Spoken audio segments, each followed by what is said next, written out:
Hello. I hit it now. It's jumping all over the place. And welcome to a very curious place. Let's talk pandemic movies, shall we? I love a good apocalypse movie. I don't know about anybody else. I'm weird like that. Now, one of my favorites is not a pandemic movie, but we're going to throw it in there anyway because it's not really a popular movie. But if we want to talk apocalypse movies, it's a good apocalypse movie. And that is The Day After Tomorrow, which is where, we've pissed off the planet and now it's coming back to get us. My gosh, why does that sound familiar? So, not a pandemic movie, but it does sound a little bit familiar. Pissed off the planet.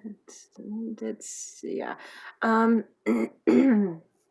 so, my theory is that the planet is just done with us, and that's what all this is. So, you know.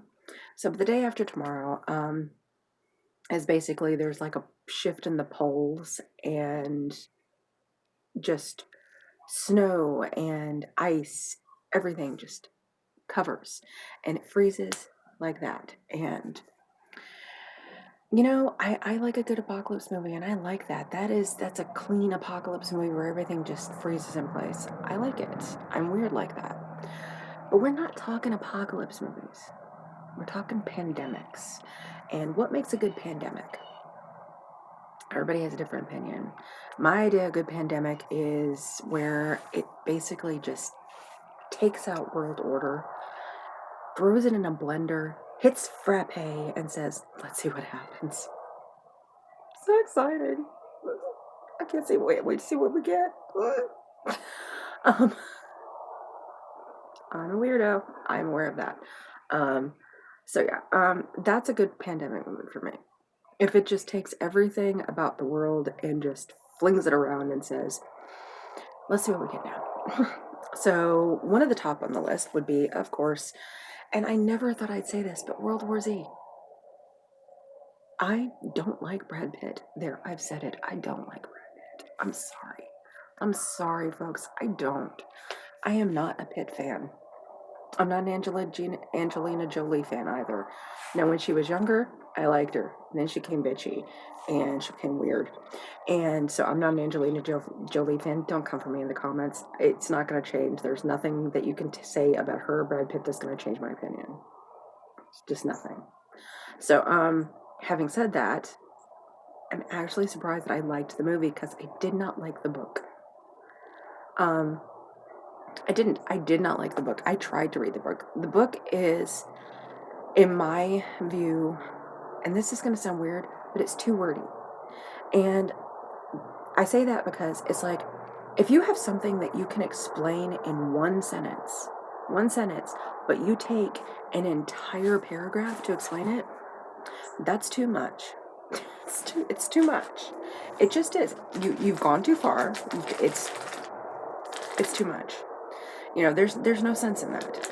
Explain it in one sentence. Do it well, and move on to the next part. And yeah, there you go. Boom, done, finished. World War Z, the book, does not do that.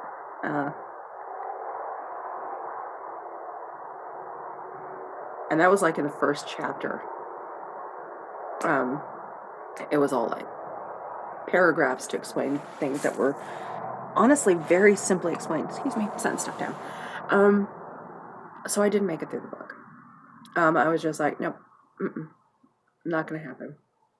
And I feel bad about that because I really do like the book, like the movie, and I think that if it hadn't been done the way it was, I think I would have liked the book because I do like a good apocalypse or pandemic book. I do. But so World War Z is our top one. I know people are gonna say those were zombies. That wasn't pandemic. Well, no. Those were not what you would consider traditional zombies. They were kind of like infected. Okay. In World War Z, nobody ate anybody else. There was no, this is a dead person eating someone. No, this is an infected person going out of their way to attack and infect more people. Okay. And that It's a fly. So that's what we know. It's a pandemic. Now, the next one, oddly enough, and I know what people are going to say, that is a zombie movie. It's even in the title, Zombieland.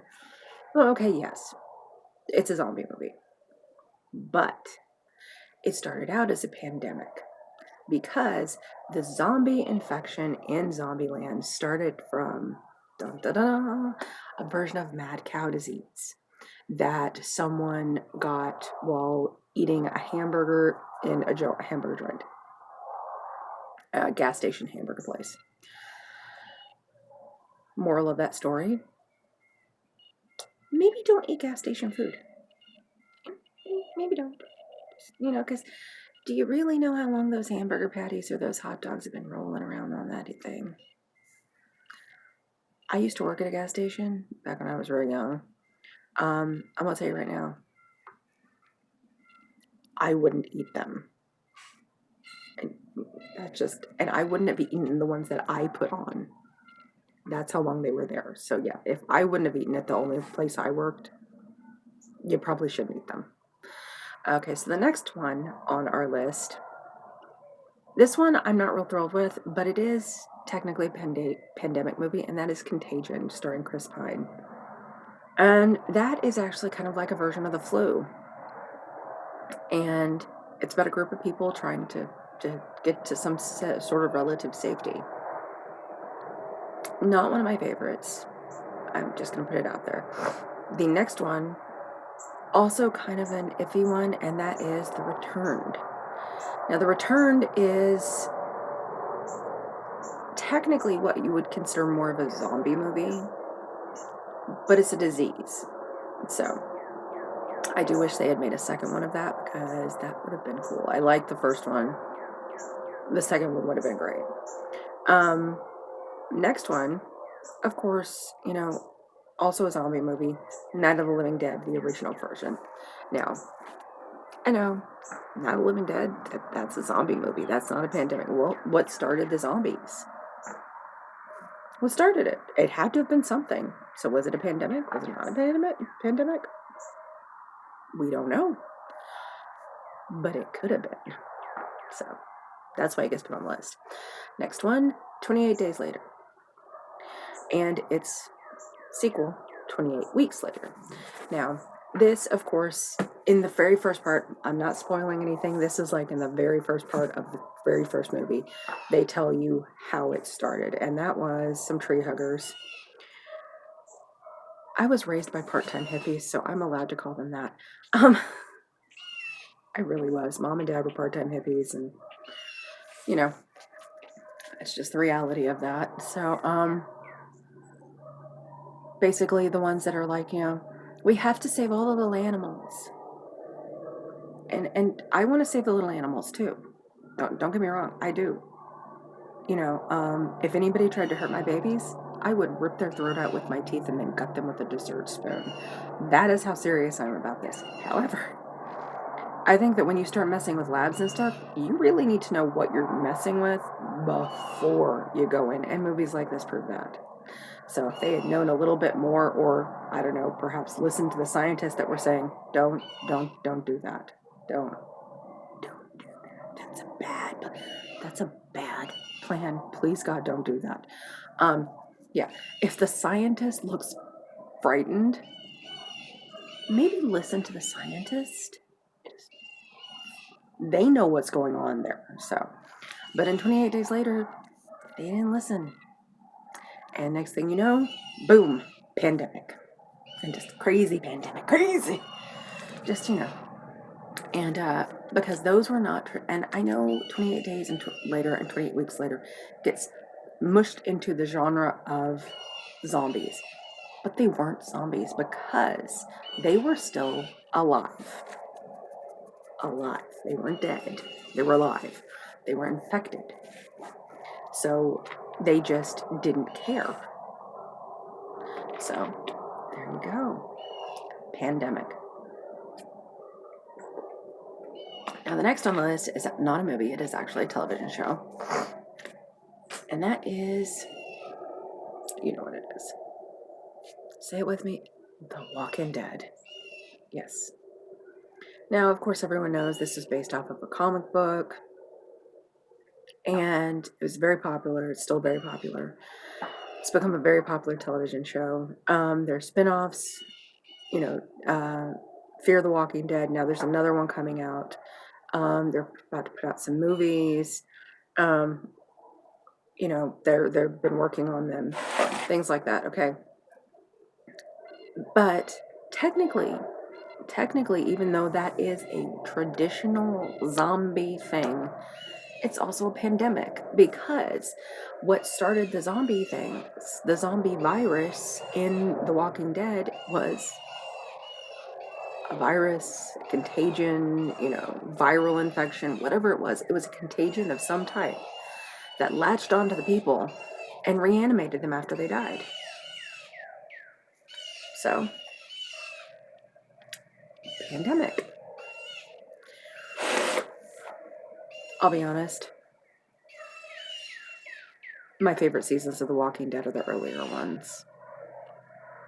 And my favorite character is Daryl Dixon. Yeah. He just is. Because he's awesome like that. The Walking Dead is actually a good representation, I think, of what would happen to society in real life if we had a widespread pandemic that just started killing people. Keeping in mind, not necessarily reanimating them. If you take the reanimated corpses out, you still have a complete breakdown of society.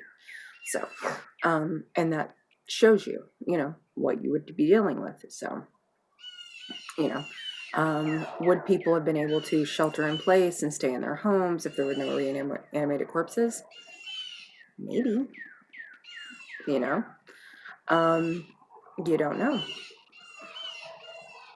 You just don't. So yeah. My mind just went blank.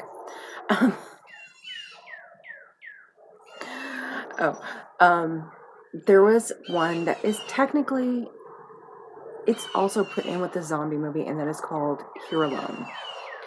Now, and it basically has 3 actual members of the cast. It's got some other ones that are here and there, but there's basically one constant member of the cast. I mean, that's basically based around this one character. Other ones are thrown in every once in a blue moon. And it is technically thrown in with the zombie genre of movies, but it's about a contagion, and it's about a pandemic that is transmitted through blood. So, yeah, pandemic. So, and there are many, many more.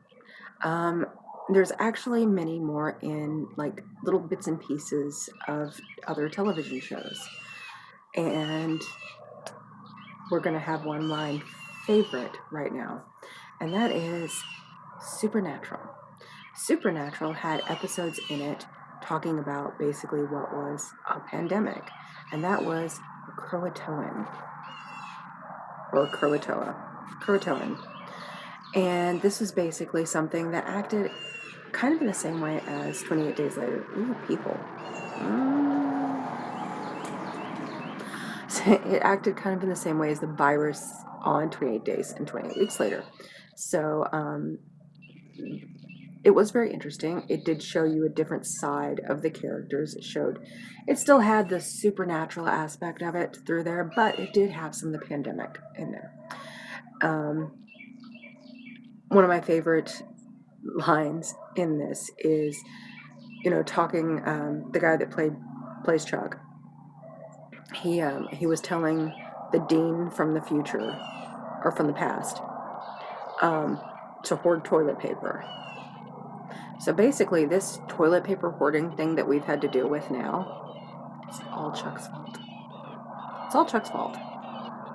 He told everybody to hoard toilet paper. Now they're hoarding toilet paper. Are you happy, Chuck? Are you happy? Are you?